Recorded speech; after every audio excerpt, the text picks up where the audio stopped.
साथियों नमस्कार, जय हिंद। साथियों आज हम भारत का संविधान, भारत की उद्देशिका, संविधान की आत्मा और संविधान के प्रस्ताव पर चर्चा करेंगे और जानने का प्रयास करेंगे कि हमारे देश के संविधान में, जिसमें 395 अनुच्छेद, 12 अनुसूचियां और बहुत सारे भाग हैं, इन सभी को समेकित रूप में जो हमें बातें प्रस्तावना बता देती हैं, वो बातें पूरे संविधान में लागू होती हैं। आज संविधान के प्रस्तावना पर हम चर्चा करेंगे। पहले मैं एक बार पूरा आपके सामने उद्देश्य क्या पढ़ता हूँ, फिर उसके विविध अर्थों पर आपके सामने चर्चा करूँगा। हम भारत के लोग भारत को एक संपूर्ण प्रभुत्व संपन्न, समाजवादी, पदनिरपेक्ष, लोकतंत्रात्मक गणराज्य बनाने के लिए तथा उसके समस्त नागरिकों को सामाजिक, आर्थिक और राजनैतिक न्याय दिलाने के लिए विचार, अभिव्यक्ति, विश्वास, धर्म और उपासना की स्वतंत्रता, प्रतिष्ठा और अवसर की समता प्राप्त कराने के लिए तथा उन सब में व्यक्ति की गरिमा और राष्ट्र की एकता और अखंडता सुनिश्चित करने वाली बंधुता बढ़ाने के लिए दृढ़ संकल्प होकर अपनी इस संविधान सभा में आज तारीख 26 नवंबर 1949 ईस्वी को एतद द्वारा इस संविधान को अंगीकृत, अधिनियमित और आत्मार्पित करते हैं। एक बार फिर से शुरू करते हैं। हम भारत के लोग, भारत का संविधान शुरू होता है भारत के लोगों के लिए। भारत के लोग संविधान के प्रति श्रद्धा रखें, आस्था रखें और भारत का संविधान सब देश के लोगों के लिए है और इसलिए संविधान में पहली लाइन भारत के लोगों से शुरू होती है। हम भारत के लोग भारत को एक संपूर्ण प्रभुत्व संपन्न का मतलब है कि हमारे देश में गृह मंत्रालय, विदेश मंत्रालय, रक्षा मंत्रालय के सभी निर्णय बिना किसी दबाव के, बिना किसी विदेशी दबाव के स्वतंत्र रूप से फैसले लिए जाएंगे और यही अर्थ है संपूर्ण प्रभुत्व संपन्न का। दूसरा है समाजवाद, जैसे लोहिया जी का समाजवाद। लोहिया जी का समाजवाद कहता है कि हमें ऊपर से नहीं व्यक्ति बल्कि समाज के निचले हिस्से से बात करनी है। समाज के अंतिम छोर पर पड़े व्यक्ति का कल्याण ही समाजवाद की मूलभूत अवधारणा में शामिल है। समाजवाद जैसे हमारे यहाँ कोटा की प्रणाली है, यहाँ जो है राशन वितरण किया जाता है, तो राशन वितरण में गरीबों को फायदा होता है। गेहूं देना, चावल देना, उसके बाद सिस्टम बनाया गया है। और फिर रेल का भी सिस्टम देखें, वहाँ गरीब भी जाता है, मध्यम वर्गीय परिवार के लोग भी जाते हैं और एक सामान्य से कीमत पर टिकट कटाकर यात्रा करते हैं और ये सभी समाजवाद के ही विविध उदाहरण में शामिल हैं। साथियों अगला विषय है पंथ निरपेक्ष और धर्मनिरपेक्ष। इनमें बहुत मूलभूत अंतर है। पंथ निरपेक्ष मतलब सरकार किसी भी, जैसे धर्मनिरपेक्ष का ये मतलब कतई नहीं होता कि सरकार का जो माइंडसेट है वो बिल्कुल धर्म से अलग होगा, क्योंकि धर्म का अर्थ तो सत्य से लिया जाता है, धर्म का अर्थ तो न्याय से लिया जाता है, धर्म का अर्थ तो तुलसी बाबा कहते हैं कि परहित सरिस धर्म नहीं भाई, पर पीड़ा सम नहीं अधमाई। तो वहाँ तो परहित दूसरों का हित कैसे हो, गरीब का हित कैसे हो, जो शोषित हुआ है, पीड़ित हुआ है, उसका हित कैसे हो, धर्म तो ये है।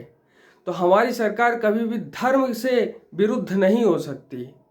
हाँ, ये पंथ निरपेक्ष का तात्पर्य ये है कि हमारी सरकार सभी धर्मों को समान रूप से प्रश्रय देगी, समान रूप से सभी लोग अपने धर्म को मान सकते हैं, उसमें सरकार किसी भी प्रकार का हस्तक्षेप नहीं करेगी।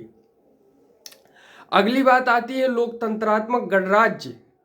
लोकतंत्र जो संविधान के मूलभूत ढांचे को, संविधान की एक प्रकार से पूरी व्यवस्था को और सुदृढ़ बनाता है। लोकतंत्र में एक और बात जुड़ गई, गणराज्य यानी गणतंत्र। गणतंत्र का मतलब ये होता है कि देश के सर्वोच्च पद पर बैठा हुआ व्यक्ति निर्वाचित होकर आएगा। जैसे हमारे राष्ट्रपति हैं तो राष्ट्रपति का चुनाव हमारे चुने हुए जनप्रतिनिधि उन्हें वहां जाकर वोट करते हैं और इस प्रकार वहां फिर जो है वो राष्ट्रपति बनते हैं। तो लोकतंत्रात्मक गणराज्य जनता के लिए, जनता के द्वारा, जनता से शासन, जनता के लिए जनता द्वारा जो शासन स्थापित होता है वही लोकतंत्र है। और लोकतंत्रात्मक गणराज्य बनाने के लिए तथा उसके समस्त नागरिकों को सामाजिक, आर्थिक, राजनैतिक न्याय, सामाजिक न्याय, आर्थिक न्याय और राजनैतिक न्याय, विचार, अभिव्यक्ति, विश्वास, धर्म और उपासना की स्वतंत्रता, तो बोलने की आज़ादी, अभिव्यक्ति, फ्रीडम ऑफ एक्सप्रेशन, विचार, हमारे सोचने की जो थॉट प्रोसेस है इसमें किसी भी प्रकार का हस्तक्षेप नहीं होगा, ये विचार की आज़ादी, विश्वास, हम किसी भी चीज़ में फेथ कर सकते हैं, बिलीव कर सकते हैं, ये हमारी अपनी आज़ादी का विषय है। धर्म, हम कोई भी धर्म को मान सकते हैं, सभी धर्मों को सरकार समान रूप से प्रश्रय देगी, हिंदू हो चाहे मुस्लिम हो चाहे सिख हो चाहे ईसाई हो। और हमारे यहाँ तो पहले भी हिंदू, मुस्लिम, सिख, ईसाई हम चारों हैं भाई भाई का नारा लगाया जाता था। और इसलिए 5 प्रकार की स्वतंत्रता की बात हमारे प्रस्तावना में कही गई है, विचार, अभिव्यक्ति, विश्वास, धर्म और उपासना की स्वतंत्रता। प्रतिष्ठा और अवसर की समता, प्रतिष्ठा हमारे सम्मान से लिया जाता है, अवसर की समता यानी लड़का हो या लड़की, हिंदू हो या मुस्लिम, दलित हो या उससे भी नीची जाति का, किसी भी जाति, मजहब, पंथ, समुदाय, किसी भी कम्युनिटी से आता हो, सबके लिए अवसर की समानता है। आईआईटी का पेपर हर कोई दे सकता है, नीट का पेपर हर कोई दे सकता है, पेट का पेपर हर कोई दे सकता है। तो ये हमारे संविधान में अवसर की जो समता है, ये पूरे देश के लोगों के लिए अवसर के तमाम अवसर खोल देते हैं। आगे कहता है प्रस्तावना कि अवसर की समता प्राप्त कराने के लिए तथा उन सब में व्यक्ति की गरिमा, डिग्निटी ऑफ मैन, व्यक्ति सम्मान के साथ अपने कार्य करके अपने सम्मान को बढ़ाता है, उसकी गरिमा किसी भी प्रकार से आहत नहीं होगी, ये हमारा संविधान गारंटी देता है। और इसके साथ संविधान का प्रस्तावना आगे कहता है, व्यक्ति की गरिमा और राष्ट्र की एकता और अखंडता। राष्ट्र की एकता, हमने आज़ादी के कालखंड में देखा कि आज़ादी के 1947 के बाद जब देश 2 हिस्सों में बंट गया, एक तरफ पाकिस्तान और पूर्वी पाकिस्तान बन गया, उसमें फिर जो है निर्णय लिया गया कि चाहे बहुत सारे राज्य, रजवाड़े, अनेक प्रकार के शासन, अनेक प्रकार की भाषा, अनेक प्रकार की बोलियां, अनेक प्रकार की व्यवस्थाएं, इन सब को समेकित रूप से समेटना और देश को एक करना, ये राष्ट्र की एकता के बारे में प्रदर्शित करता है। और हम सभी नागरिकों का यह कर्तव्य है, हम राष्ट्र की एकता को सुरक्षित करें, उसे बनाए रखें। आगे कहता है, और अखंडता, हिंदू, मुस्लिम, सिख, ईसाई ये आपस में टकरा सकते हैं या राज्य केंद्र से टकरा सकते हैं, लेकिन इन्हें देश से अलग नहीं होना है, यह हमारा संविधान कहता है। भारत की अखंडता ही हमारे देश की आधारशिला है। और इसलिए राष्ट्र की एकता और अखंडता सुनिश्चित करने वाली बंधुता बढ़ाने के लिए, बंधुत्व इसको इंग्लिश में फ्रेटर्निटी कहते हैं, ये हमारे फ्रांस की क्रांति स्वतंत्रता, समानता और बंधुत्व के नारे से लिया गया है। फ्रांस की क्रांति का इतिहास देखें तो ये वहाँ से लिया गया है। बंधुत्व का मतलब भाईचारा, हिंदू, मुस्लिम, सिख, ईसाई हम चारों हैं भाई भाई, इस बात की घोषणा हमारे देश का जो है संविधान प्रस्तावना में ये बात कही गई है। प्रस्तावना आगे कहता है कि बंधुता बढ़ाने के लिए दृढ़ संकल्प होकर अपनी संविधान सभा जो आज़ादी के बाद संविधान को बनाने के लिए, संविधान जैसे अमृत तत्व को बनाने के लिए विचार और मंथन करने का एक मंच था।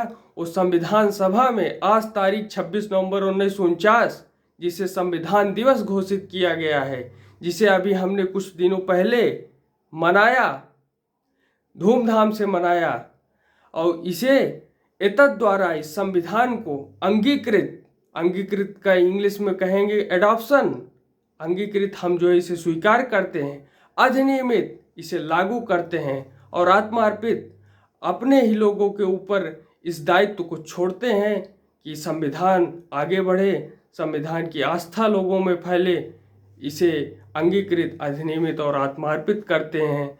इसलिए संविधान की आत्मा जो प्रस्तावना को कहा गया है, इस आत्मा को हम समझें और ये प्रत्येक देश के नागरिक का कर्तव्य है कि इसे जानना चाहिए और इसे समझ करके हमें संविधान में अपनी आस्था को जोड़ना चाहिए। धन्यवाद। जय हिंद।